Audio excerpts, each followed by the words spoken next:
As it had been in the years before the Great War, Big Mountain, the Big Empty, became home to one of the brightest minds of the 23rd century.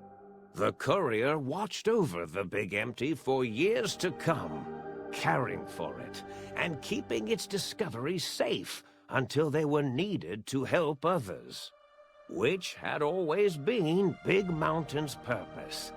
Past the laboratories and science, it had always been intended as a place to build the future of all mankind. The Sync Central Intelligence Unit was impressed by the amount of exploration the Courier had undertaken. Facilities believed lost, destroyed, or ones that had simply gotten up and walked to new locations had been rediscovered by its intrepid new master. Internally, the artificial personality debated as to whether it preferred the old management to the new, and concluded that the Courier's thorough approach to research and investigation was admirable and worthy of its respect. Dr. Mobius continued his research undisturbed in the Forbidden Zone. As much as he had attempted to create better Scorpions, he tried the same with humanity, with considerably less success. These failures didn't bother him overmuch. Once the rush of Mentats wore off, he forgot he had failed in any event. After all, the bright young mind who had come to visit him in the Forbidden Zone had already exceeded his expectations. The Sync atop the dome bustled with the voices of a small town, constantly chirping, arguing, and snarling at each other. Still, this all happened productively in the interests of its new owner. The Sync Central Intelligence Unit discovered, despite its inversion code, it was comforted by the sense of community the other personalities gave it. The Biological Research Station, obsessed with seeding everything in sight, requested a transfer to the X-22 Botanical Garden, so that it might, in its own words, sensually fertilize the garden's smooth contours. The garden sent back a polite refusal, saying it had prior commitments with a vault it had helped infect before the war. The book chute continued to devour all seditious materials until it nearly choked on a paperclip. It adamantly maintained it was a Chinese paperclip, and the whole thing had been an elaborately orchestrated assassination attempt. Whatever the reason, it slowed down for a while, carefully appraising each document and clipboard that came to it. The light switches continued to bicker and flicker. This persisted until the day someone dropped a flashlight in the sink, and the two of them united in their hatred of the Showboat. One of them eventually transferred to the Lightwave Dynamics plant, and began a long, unrequited affair with one of the holograms. The Sync continued to ruthlessly scrub any particulate matter that came near it. Eventually, it gained access to the Magneto-Hydraulics plant and nearly flooded all the Big Empty in an attempt to scrub the crater clean. Once it learned of the innovative toxins plant, however, it gained new purpose. It sought to develop antitoxins to flush into its drains and counteract the poisons bleeding into the soil. The Toaster continued its psychotic spree, reducing all appliances in range to scrap electronics and spare parts. After one of its more psychotic episodes, however, the other Sync personalities decided enough was enough and dumped the Toaster in a bathtub. Sparking and hissing, the Toaster swore its enemies would rue the day when they had bread and no way to toast it.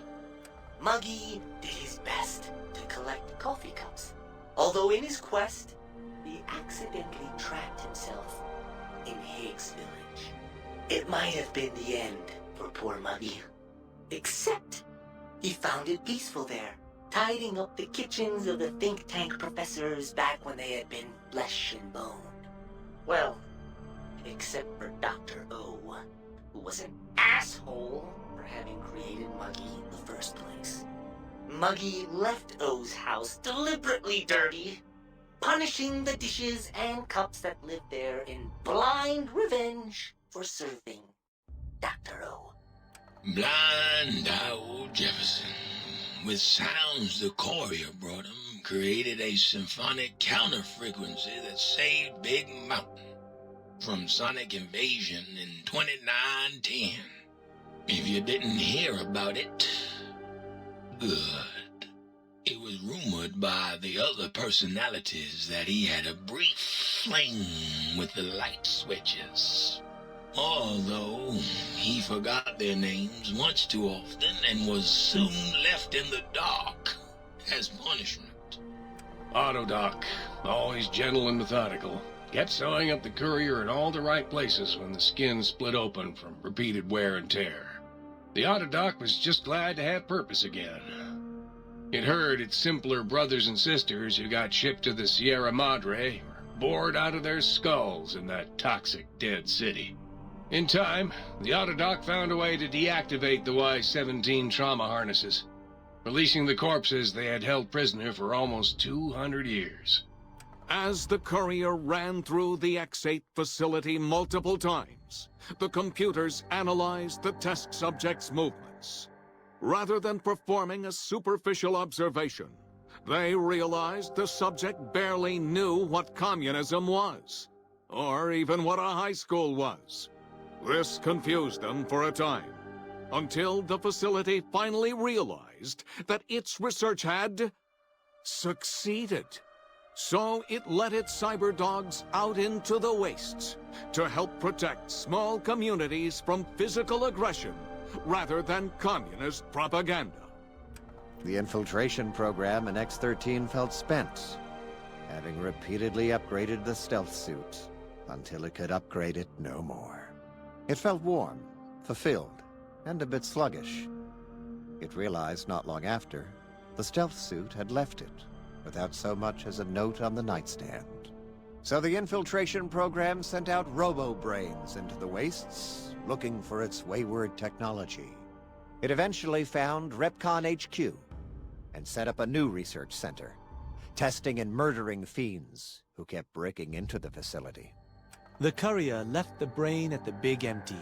A strange thing to say, but it was the truth. Brains are less important than they may seem. When the courier's body finally passed, the brain was saddened. It kept on, remembering the vessel that had once contained it. Even at the end, when it started to fail, however, the brain resisted going into a floating chassis like the think tank. It never said why. Perhaps it was out of respect for the courier's body. All things must come to an end, and to hang on to the past is something that's not to be undertaken lightly. Dr. Klein and the think tank remained alive, unaware of the world outside. They looped through their daily routine, none the wiser about the world beyond, although perhaps wiser was the wrong word. The world outside belonged to the courier, and if anyone would shape it, well, the courier had already called dibs. There is an expression in the wasteland, old world blues. It refers to those so obsessed with the past they can't see the present, much less the future, for what it is. They stare into the what was, eyes like pilot lights, guttering and spent, as the realities of their world continue on around them. Science is a long, steady progression into the future. What may seem a sudden event often isn't felt for years, even centuries to come. In the times following the Second Battle of Hoover Dam, however, Old World Blues took on a new meaning. Where once it was viewed as a form of sadness, nostalgia, it became an expression describing the potential for the future. It can be easy to see science as evil, technology unchecked as the source of all ills, all misfortunes. With the courier at the helm, science became a beacon for the future. There was old world blues, and new world hope. And hope ruled the day at Big Mountain. We could say more, but the stories in the Big Empty speak for themselves. Now armed with the transportal Ponder, the courier could return to the dome at any time and crack open the secrets of the Big Empty one by one.